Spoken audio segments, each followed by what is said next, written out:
ہم ہے جامع تیرا، قرآن امام ہے تیرا، منبر تیرا عرش بری۔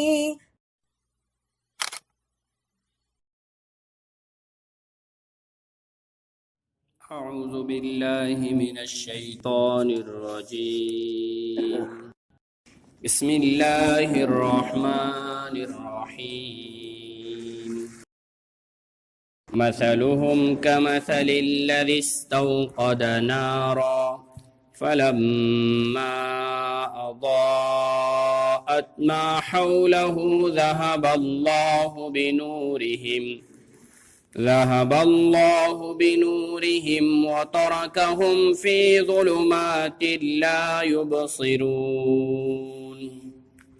صم بكم عمي فهم لا يرجعون، أو كصيب من السماء فيه ظلمات ورعد وبرق يجعلون أصابعهم في آذانهم من الصواعق حذر الموت والله محيط بالكافرين، يكاد البرق يخطف أبصارهم كلما أضاء لهم مشوا فيه وإذا أظلم عليهم قاموا ولو شاء الله لذهب بسمعهم وأبصارهم إن الله على كل شيء قدير۔ سورہ بقرہ کی آیت نمبر 17 سے آیت نمبر 20 تک تلاوت ہوئی۔ اس سے پہلے آیتوں میں منافقین کا تذکرہ چل رہا ہے کہ جب اللہ رب العزت کی جانب سے یہ کہا جاتا ہے کہ زمین میں فساد برپا نہ کرو، شرارتیں نہ کرو، تو وہ کہتے ہیں کہ ہم تو اصلاح کر رہے ہیں۔ ان سے کہا جاتا کہ جیسے سچے ایمان والے ایمان لائے ہیں ویسے ایمان لے آؤ، تو ایمان والوں کو بیوقوف قرار دیتے ہیں۔ جب ایمان والوں سے ملتے ہیں تو کہتے ہیں کہ ہم تمہاری ہی طرح ایمان لائے ہیں۔ جب اپنے رؤساء اور سرداروں سے ملتے ہیں تو کہتے ہیں کہ ہم تمہارے ساتھ ہیں۔ بہرحال ان کی ان شرارتوں پر اللہ رب العزت نے ارشاد فرمایا، اولئک الذین اشتروا الضلالۃ بالہدی، یہی لوگ ہیں جنہوں نے ہدایت کے بدلے گمراہی کو خرید لیا ہے۔ اپنی آنکھوں سے نبی کو دیکھا، قرآن کو نازل ہوتا ہوا دیکھا، سنا، ہدایت کو دیکھ کر بھی گمراہی کو خریدا۔ فما ربحت تجارتهم وما كانوا مهتدین، ان کی تجارت نفع بخش نہیں ہوئی اور وہ ہدایت یافتہ بھی نہیں ہوئے۔ یہاں تک بات ہو چکی تھی۔ اگلی آیتوں میں ان کی دلی کیفیات کو بتلایا۔ گزشتہ آیتوں میں تو ان کی شرارتوں کو اللہ رب العزت نے واضح فرمایا، یہاں سے اللہ رب العزت ان کی دلوں کی کیفیت کو مثالوں کے ذریعے سے واضح فرما رہے ہیں۔ ارشاد فرمایا، مثلهم كمثل الذي استوقد نارا، ان کی مثال ایسی ہے جیسے کہ ایک جماعت نے آگ جلائی، آگ کو روشن کیا۔ الذی لفظ عربی زبان میں واحد ہے لیکن معنن یہاں پر جمع استعمال ہوا ہے۔ فرمایا کہ ایک جماعت جنہوں نے آگ روشن کی، فلما اضاءت ما حولہ، اور اس آگ نے اپنے ارد گرد کے حصے کو روشن کر دیا، ذہب اللہ بنورہم، تو اچانک اللہ نے اس نور کو، اس روشنی کو ختم فرما دیا، وَتَرَكَهُمْ فِي ظُلُمَاتٍ لَا يُبْصِرُونَ، اور اس تاریکیوں میں ان کو چھوڑ دیا کہ وہ کچھ دیکھتے ہی نہیں ہیں۔ یہ ایک مثال اللہ رب العزت نے دی کہ کوئی جماعت جو اندھیرے میں ٹھہری ہوئی ہو، وہ روشن آگ جلا کر روشنی کرے اور اچانک وہ روشنی بجھ جائے یا ختم ہو جائے یا اللہ رب العزت کی جانب سے ہوا کا ایک جھونکا آئے اور اس کو ختم کر دیں، تو تاریکی میں ان کو کوئی چیز نظر نہیں آتی۔ یہ الفاظ جو یہاں پر ذکر کیے گئے ہیں اس کے معنی بیان کیے گئے ہیں۔ مفسرین نے اس کی تفسیر یوں بیان فرمائی کہ آگ کی روشنی سے مراد ایمان کی روشنی، کہ جب ایمان کی روشنی پھیل گئی، حقانیت کی آگ بہت زیادہ روشن ہو گئی، نبی آخر الزماں محمد الرسول اللہ صلی اللہ علیہ وسلم تشریف لائے، آپ کے ہاتھ پر لوگوں نے ایمان قبول کرنا شروع کیا، ایمان والوں کی تعداد بڑھتی جا رہی ہے اور ایمان کا دائرہ پھیلتے جا رہا ہے۔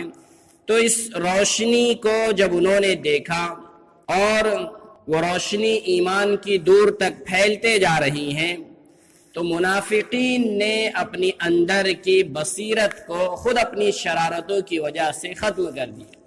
یعنی اللہ نے روشنی کا انتظام کیا اور انہوں نے خود اپنی روشنی کو ختم کر دیا۔ حال یہ ہے کہ اب کچھ نظر ہی نہیں آتا ہے، اور کیسا برا حال اللہ نے فرمایا، صم بکم عمی فہم لا یرجعون۔ صم عربی زبان میں اصم کی جمع ہے، گویا کہ وہ بہرے ہیں، حق بات کے سننے سے وہ بہرے ہو چکے ہیں۔ بکمن ابکم کی جمع ہے، گونگے ہیں کہ کلمہ ایمان اور حق بات زبان سے ادا نہیں کر سکتے، کچھ بول نہیں سکتے۔ عمیٌ اعمیٰ کی جمع ہے کہ اندھے ہیں۔ یہ اللہ نے ان کے متعلق فرمایا جن کو دنیا میں آنکھ بھی ہیں، کان بھی ہیں، زبان بھی ہے، لیکن اللہ نے فرمایا کہ وہ سب کچھ ہونے کے باوجود گویا کہ بہرے ہیں، گونگے ہیں اور اندھے ہیں۔ فہم لا یرجعون، اور اس لیے وہ لوٹتے نہیں، اللہ کی طرف رجوع نہیں کرتے ہیں، تاریکی سے روشنی کی طرف نہیں آ پاتے ہیں، اور باطل سے حق کی طرف نہیں آ پاتے، کفر سے ایمان کی طرف وہ لوٹ نہیں سکتے، اس لیے کہ وہ تو اندھے بہرے گونگے ہو چکے ہیں۔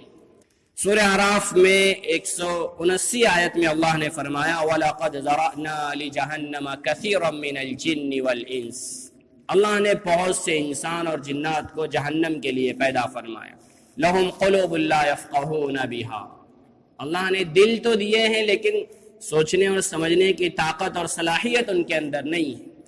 وَلَهُمْ أَعْيُنٌ لَا يُبْصِرُونَ بِهَا، ان کو اللہ نے آنکھیں بھی دی ہیں لیکن آنکھوں سے دیکھتے نہیں۔ وَلَهُمْ آذَانٌ لَا يَسْمَعُونَ بِهَا، اللہ نے کان بھی دیے لیکن ان کانوں سے سنتے نہیں۔ أُولَئِكَ كَالْأَنْعَامِ بَلْ هُمْ أَضَلُّ، وہ تو جانوروں کی طرح ہے بلکہ جانوروں سے بھی وہ بدتر ہے۔ منافقین کی یہی کیفیات اللہ رب العزت نے بیان فرمائی کہ اللہ نے کان دیے، اللہ نے آنکھیں دی، زبان دی، اور حق ان کی آنکھوں کے سامنے ہے، نبی موجود ہے، قرآن موجود ہے، اور سب کچھ اپنی آنکھوں سے دیکھنے کے باوجود انہوں نے آنکھوں کو بند کر کے رکھ دیا، تو پھر اللہ کی طرف وہ رجوع بھی نہیں کرتے۔ تو یہ ایک مثال اللہ نے دی کہ روشنی ہونے کے باوجود وہ کچھ نہیں دیکھ پاتے ہیں۔ دوسری مثال اللہ نے بارش کی دی، پہلی مثال آگ کی دی، دوسری مثال بارش سے دی۔ ارشاد فرمایا او کصیب من السماء فیہ ظلمات ورعد وبرق، فرمایا کہ یا تو آسمان سے بارش ہو رہی ہو اور اس بارش کے اندر تاریکیاں بھی ہے اور بجلی کی کڑک بھی ہے اور بجلی بھی ہے، یجعلون اصابعہم فی آذانہم، اور وہ لوگ اپنے کانوں میں انگلیاں ٹھونس رہے ہیں۔ من الصواعق حذر الموت، بجلی کے سبب موت کے اندیشے سے وہ اپنے کانوں میں انگلیاں ڈال کر بیٹھے ہوئے ہیں۔ واللہ محیط بالکافرین، درا حالانکہ اللہ رب العزت کافروں کا احاطہ کیے ہوئے ہے، اللہ رب العزت کافروں کو گھیرے ہوئے ہے۔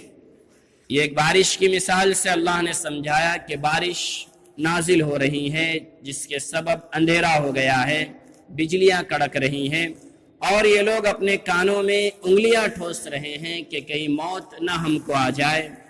یہ بارش کی مثال اللہ نے دی، مفسرین نے فرمایا صیب، اس سے مراد فرمایا هو الایمان والقرآن، بارش سے مراد ایمان اور قرآن۔ جیسے باران رحمت نازل ہوتی ہے انسانوں کے فائدے کے لیے، اللہ نے قرآن کو نازل فرمایا اور ایمان کی دولت عطا فرمائی انسانوں کی فلاح کے لیے، نجات کے لیے، کامیابی کے لیے۔ تو فرمایا کہ اب قرآن نازل ہو رہا ہے، ایمان کی دولت اللہ ان کو عطا فرما رہے ہیں۔ فیہ ظلمات ورعد وبرق، جس طرح بارش نازل ہوتی ہے، بجلیاں کڑکتی ہے، اندھیرے ہوتے ہیں، تو جب ایمان کا دائرہ وسیع ہو رہا ہے، اس میں حالات آ رہے ہیں، پریشانیاں اور مشکلات ان کو نظر آ رہی ہیں، تو منافقین ایسے حال میں یجعلون اصابعہم فی آذانہم، اپنے کانوں میں وہ انگلیاں ٹھوس رہے ہیں۔ کانوں میں انگلیاں ٹھوسنے کی ایک وجہ یہ ہے کہ کہیں قرآن کریم ہمارے کانوں میں نہ پڑ جائے اس کی آواز، اور کہیں وہ ہمارے دل میں نہ اتر جائے۔ ایک سبب یہ ہے کہ قرآن سنا جائے گا تو وہ ہمارے دلوں تک کہیں اتر نہ جائے، اس لیے پہلے ہی سنو نہیں، جیسے مشرکین مکہ کہتے تھے۔ سورہ حامیم سجدہ آیت نمبر 26 میں اللہ نے فرمایا کہ وَقَالَ الَّذِينَ كَفَرُوا لَا تَسْمَعُوا لِهَذَا الْقُرْآنِ وَالْغَوْا فِيهِ لَعَلَّكُمْ تَغْلِبُونَ۔ کافر مشرکین مکہ کہتے تھے کہ اس قرآن کو سنو مت، شرارت کرو، ہنگامہ کرو، تم لوگ قرآن پر غالب آ جاؤ۔ یعنی قرآن کو سننا ہی نہیں چاہتے تھے کہ اگر کانوں میں آواز چلی جائے گی تو دلوں تک پہنچ جائے گی، اس لیے سنو مت۔ حالانکہ اللہ نے فرمایا وَإِذَا قُرِئَ الْقُرْآنُ فَاسْتَمِعُوا لَهُ وَأَنصِتُوا لَعَلَّكُمْ تُرْحَمُونَ، جب قرآن پڑھا جائے تو بہت زیادہ خاموش رہو اور بغور سماعت کرو، غور سے سنو تاکہ اللہ تعالیٰ تم پر رحم کرے۔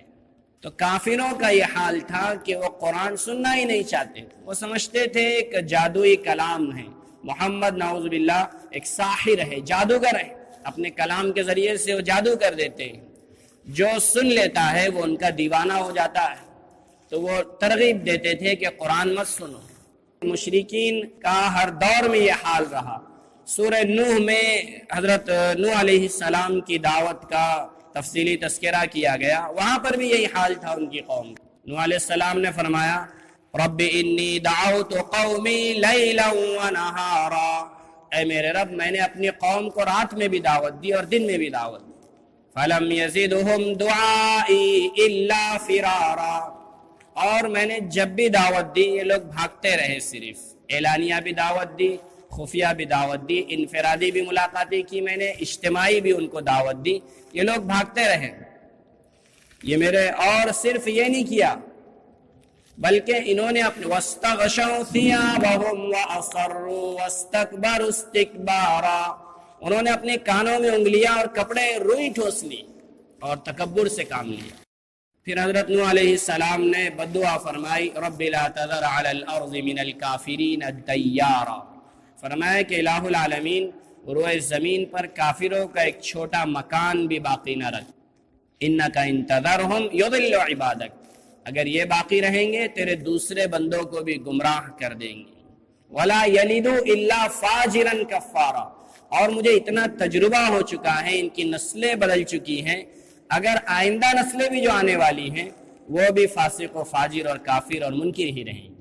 بہرحال کافروں کا یہ طریقہ رہا ہے کہ جب حق بات کہی جاتی ہے، قرآن پڑھا جاتا ہے، ایمان کی دعوت ان کو دی جاتی ہے، وہ اپنے کانوں میں انگلیاں ٹھونس لیتے ہیں یا سننے سے گریز کرتے ہیں، بچنا چاہتے ہیں۔ یہاں پر منافقین کا بھی یہی حال ذکر کیا کہ یجعلون اصابعہم فی آذانہم من الصواعق حذر الموت، موت کے اندیشے سے۔ مفسرین نے لکھا مخافت میل القلب الیہ، موت کا اندیشہ مطلب یہ کہ کہیں اپنے دل کا میلان قرآن کی طرف نہ ہو جائے، ایمان کی طرف نہ ہو جائے، حق بات کی طرف نہ ہو جائے، اس لیے اپنے کانوں میں وہ انگلیاں ٹھوس لیتے ہیں۔ واللہ محیط بالکافرین، اللہ تو کافروں کو گھیرے ہوئے ہے اپنے علم کے اعتبار سے، اپنی قدرت کے اعتبار سے۔ عالم بہم وجامعہم فی النار، مفسرین نے لکھا کہ اس آیت کا مطلب یہ ہے کہ اللہ ان کی تمام شرارتوں کو جاننے والے ہیں اور ان سب کو جہنم میں جمع کر دینے والے ہیں۔ آگے ارشاد فرمایا یکاد البرق یخطف ابصارہم، قریب ہے کہ بجلی ان کی نگاہوں کو اچک لے، ان کی آنکھوں کو خیرہ کر دے اور ان کی نگاہیں پھٹی کے پھٹی رہ جائے۔ یعنی اسلام کی شان و شوکت جو پھیل رہی ہے، اسلام کا دائرہ جو وسیع ہو رہا ہے اور ایمان والوں کی جو تعداد بڑھ رہی ہے، اس کی وجہ سے ان کی آنکھیں خیرہ ہیں، پتھرا گئی ہیں، کھلی کے کھلی ان کی نگاہیں رہ گئی ہیں۔ کلما اضاء لهم مشوا فیہ وَإِذَا أَظْلَمَ عَلَيْهِمْ قَامُوا، جب یہ بجلی روشن ہوتی ہے ان کے لیے، یہ روشنی ہوتی ہے تو اس میں چلتے ہیں روشنی میں، اور جب تاریکی ہو جاتی ہے تو رک جاتے ہیں۔ یہ روشنی اور تاریکی سے اللہ رب العزت مثال دے کر سمجھا رہے ہیں، یعنی حالات ان کے موافق ہو۔ کلما اضاء لهم مشوا فیہ، کہ اسلام کے اندر ان کو اگر عزت ملتی ہے، رسپانس ملتا ہے، ان کی خاطر تواضع ہوتی ہے، آؤ بھگت ہوتی ہے، حالات خوشگوار ہوتے ہیں، تو مسلمانوں کے ساتھ یہ چلتے ہیں، مسلمان بن کر یہ رہتے ہیں کہ ہم بھی ایمان والے ہیں، ہم بھی کام کرنے والے ہیں۔ لیکن جب پریشانیاں آ جاتی ہے، غزوات کے موقع آتے ہیں، جنگوں اور جہاد میں جانا پڑتا ہے اور انفاق کرنا پڑتا ہے، اللہ کے راستے میں خرچ کرنے کی باری آتی ہے، تو پھر ان کے لیے تاریکی ہو جاتی ہے، ان کے سامنے اندھیرے آ جاتے ہیں۔ وَإِذَا أَظْلَمَ عَلَيْهِمْ قَامُوا، پھر وہ کھڑے ہو جاتے ہیں۔ مفسرین نے لکھا کہ پھر وہ رک جاتے ہیں، کفر کی طرف لوٹنا چاہتے ہیں۔ تو یہ ایمان والوں کی پہچان نہیں ہے کہ اچھے حالات میں دین کا کام کرے اور دین پر چلتے رہے، اور پریشانیاں آ جائے تو کفر کی طرف چلے۔ آج یہ خصلت ہم میں بھی پائی جاتی ہے کہ اگر حالات موافق ہے، خوشحال ہے، تو ہم اللہ کو یاد کرتے ہیں، اللہ کا شکر ادا کرتے ہیں، لیکن جیسے ہی مصائب اور پریشانیاں آتی ہیں تو ہم شکوہ شکایت کرنے لگ جاتے ہیں۔ کیا اللہ کو ہم ہی ملے تھے ان حالات کے لیے؟ اور اگر ہم فری ہیں تو ہم نمازوں کی پابندی کر لیتے ہیں، لیکن جیسے ہی مصروف ہو جاتے ہیں اپنے کاروبار میں، ہم نمازوں کے چھوڑنے والے ہو جاتے ہیں اور دین کی بہت سی چیزوں کے چھوڑنے والے ہوتے ہیں، عبادات ہماری مکمل نہیں ہو پاتی۔ تو یہ ایک ایمان والے کا طریقہ نہیں ہے، یہ تو منافقین کا طرز بتایا گیا کہ وہ اچھے حالات میں دین پر چلتے ہیں اور پریشانیوں میں کفر کی طرف چلے جاتے ہیں۔ وَلَوْ شَاءَ اللَّهُ لَذَهَبَ بِسَمْعِهِمْ وَأَبْصَارِهِمْ، اللہ فرما رہے اگر اللہ تعالی چاہے تو ان کی نگاہوں کو بھی سلب کر لے اور ان کی قوت سماعت کو بھی سلب کر لے۔ اگر اللہ چاہے تو یہ تو دنیا میں صرف ایکٹنگ کر رہے ہیں، اللہ تعالیٰ چاہے تو حقیقتاً ان کو بہرا بنا دے اور اندھا بنا دے۔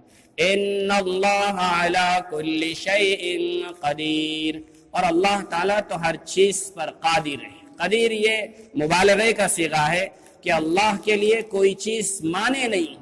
دنیا میں یہ جیسے کام کر رہے ہیں دین سے دور ہونے کے، تو اللہ رب العزت تو اس بات پر قادر ہے کہ تم صرف قصداً سننا نہیں چاہ رہے، جان بوجھ کر حق کو دیکھنا نہیں چاہ رہے اور زبان سے کلمہ حق پڑھنا نہیں چاہ رہے، تو اللہ تعالی حقیقتاً اندھے بہرے اور گونگے بنانے پر تم کو قادر ہے۔ لیکن اللہ نے دنیا میں چونکہ دارالامتحان ہے، مہلت دی ہے، پورا حساب و کتاب تو اللہ رب العزت آخرت میں لینے والے ہیں، اور ایسے منافقین کے لیے اللہ کا فیصلہ ہے ان المنافقین فی الدرک الاسفل من النار، کہ ان خصلتوں کے حامل منافقین جہنم کی سب سے نچلی تہ میں رہیں گے، یعنی ان کو سب سے زیادہ سخت عذاب دیا جائے گا۔ اللہ رب العزت سے دعا ہے کہ اللہ تعالی ہم سب کی ان خصلتوں سے حفاظت فرمائے۔